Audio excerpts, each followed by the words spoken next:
For joining us. First question, did you ever imagine that one day you would be the United States Attorney General? Absolutely not, Laura. No. I thought, I'm going to go back to my great life in Florida. And then I was seriously considering running for Attorney General in Florida again because I was termed out. And I thought, I learned that if I set out, I could run again. And I love being in Florida. I love helping people. And that was my plan.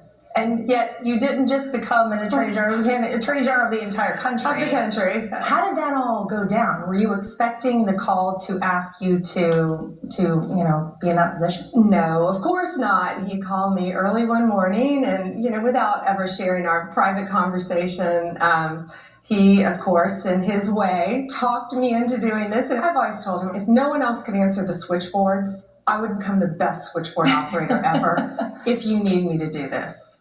And he told me he needed me to do this job, so I'm going to try to be the best Attorney General I can ever be in the country. It seems like things are different now. Like people are all working together for the same goals. And I don't know that I've ever experienced that with a presidential administration before. Nor have I. And I've never seen this before. And you know what? We all adore Donald Trump. And we want to protect him and fight for his agenda. And the people of America overwhelmingly elected him for his agenda. And most of us were pre-existing friends, which makes it so easy. We all genuinely love each other.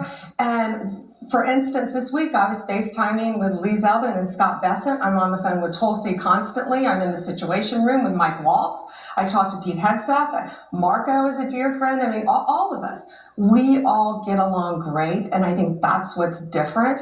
And we're making things happen so much faster in real time because of those relationships and because we have the backing of Donald Trump. To go back to President Donald Trump, tell me about the first time you met him. Do you remember? I do. Well, first time I spoke to him, and I don't know if I've ever even told him this story, but I was a prosecutor. I was a state prosecutor, and I was in my office one day, and my secretary, Ann, at the time, she comes in and she says, Donald Trump's on the phone for you. And I said, Donald Trump, the billionaire? And she goes, yeah, he wants to talk to you. I'm like, okay. Well, I got on the phone, and I was commentating at the time. I've been doing that since my 20s, and he heard me on one of the networks talking about, I think it was on MSNBC, and I was debating someone about the flag at Mar-a-Lago. In defense of him, the city tried to sue him over having this giant, beautiful American flag. So he saw me defending him, got my number somehow, called at the state attorney's office, and just wanted to thank me. And that story, by the way, that's so funny. That story with the flag, that was well before Donald Trump ever entered politics. He was fighting for the American flag so long before he considered running for president, before he would ultimately become probably the most consequential and important president of our lifetimes and maybe in American history. But for people who don't know, he was charged a fine every single day by the town of Palm Beach. Is that right, for keeping the flag up? Every day. And all he cared about was America. That's what he cared about. So as Attorney General, you must have some things you went into this position saying, these are my priorities. This is what I hope to do as Attorney General of the United States. Can you share some of this? Well, and my priority, it was really clear, and it was a directive from the president: keep America safe, make America safe again. And I was a career prosecutor. I was a state prosecutor for 18 years before I was Attorney General for Florida. So violent crime, fighting violent crime is what I did.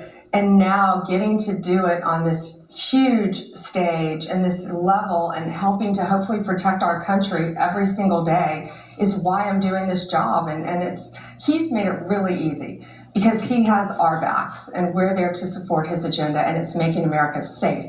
And it's funny because there has been so much said about this man, about how women should hate Donald Trump. He never empowers women. He's a misogynist, this, that, and the other.